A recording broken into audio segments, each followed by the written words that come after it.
pa ako Ayaw mo ng bus? Ayaw mo bus? Kasi kapag hindi ka nag-bus, ihatid kita dun sa ano. Mami. Ano?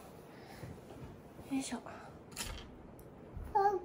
Mami, pag hindi ako kumain, pag hindi ako nag-bus, iyak ako sa bus, Mami, pag hindi ako sinundo ng bus.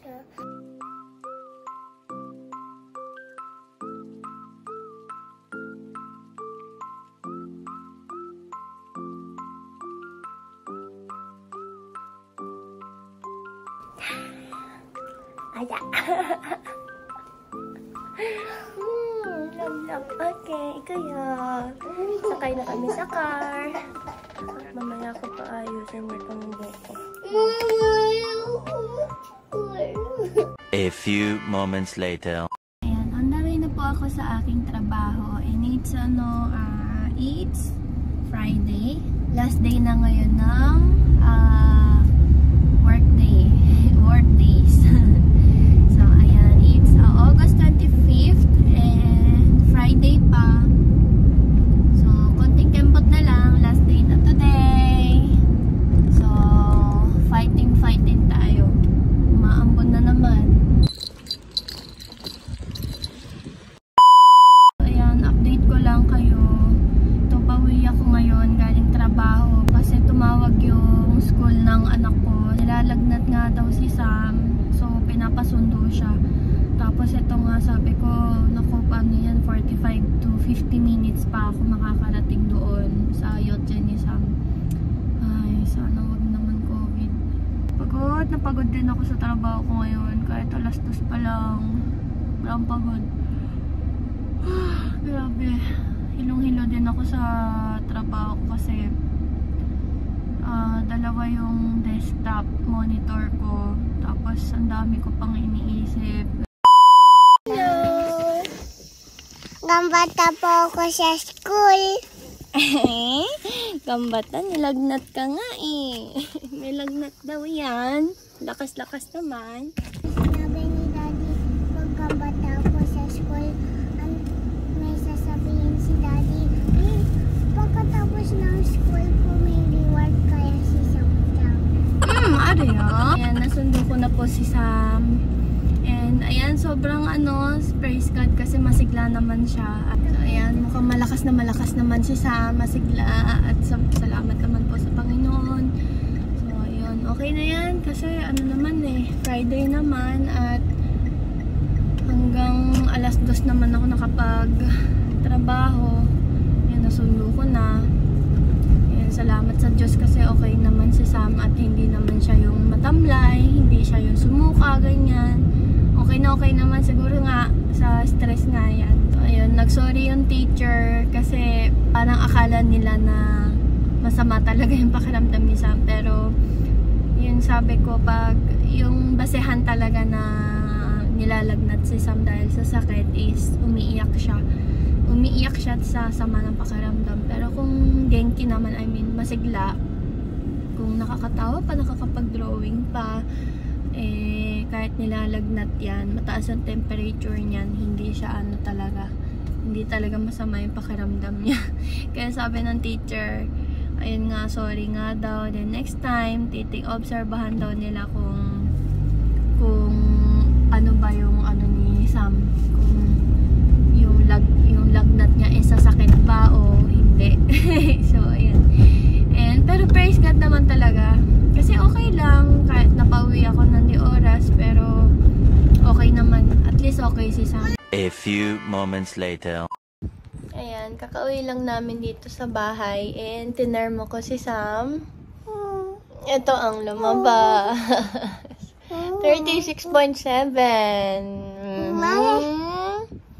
Yan o. It tells that wala talagang sakit ang aming baby. Thank you, Jesus. Thank you, Jesus.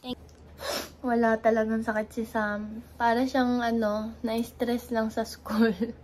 Sa 5 days na pinasok niya sa school. Pagod lang si Sam siguro sa sa school tsaka na-stress. Dahil nga malayo siya sa akin. Ilang oras ba kami magkahiwalay ni Samutyang? Alas 8 ko hinahatid, then alas 4. 8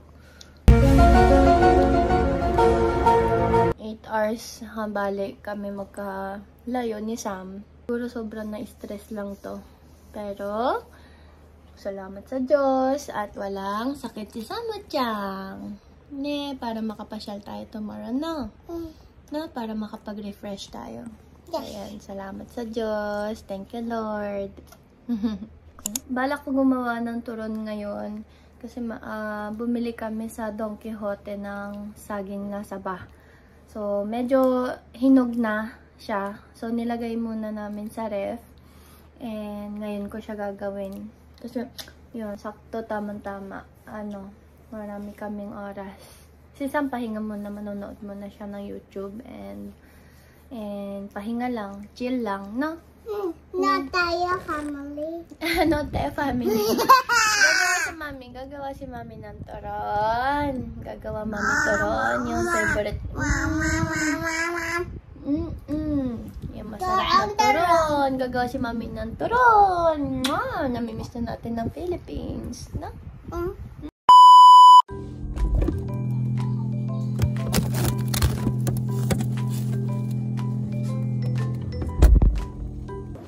Gagawa na po tayo ng turon. And ito yung nabili namin na saging na saba.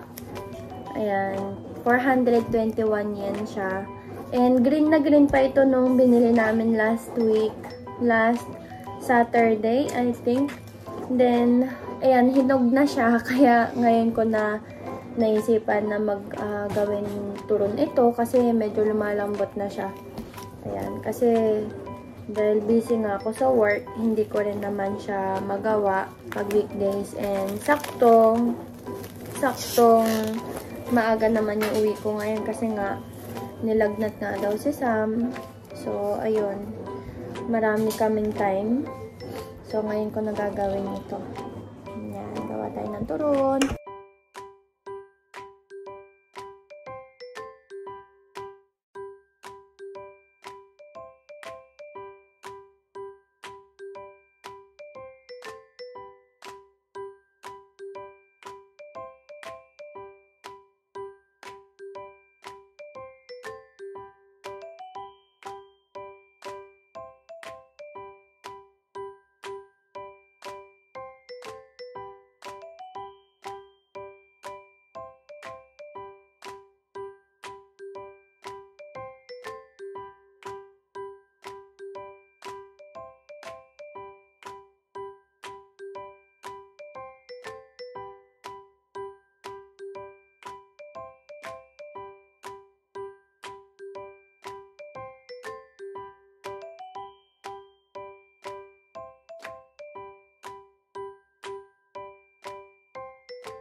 ng ating turon de amor.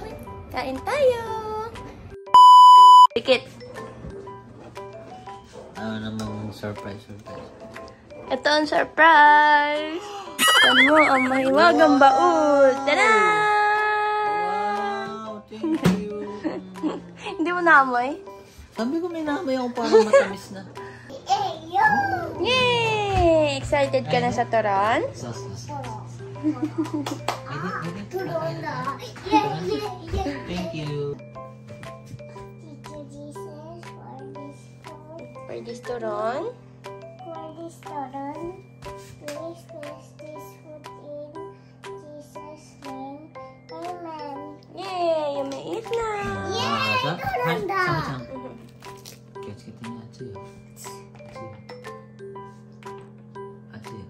Mainit ah. Mainit.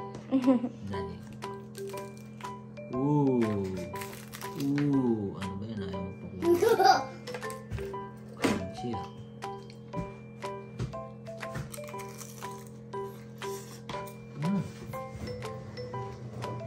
May? Paano nasa Pinas?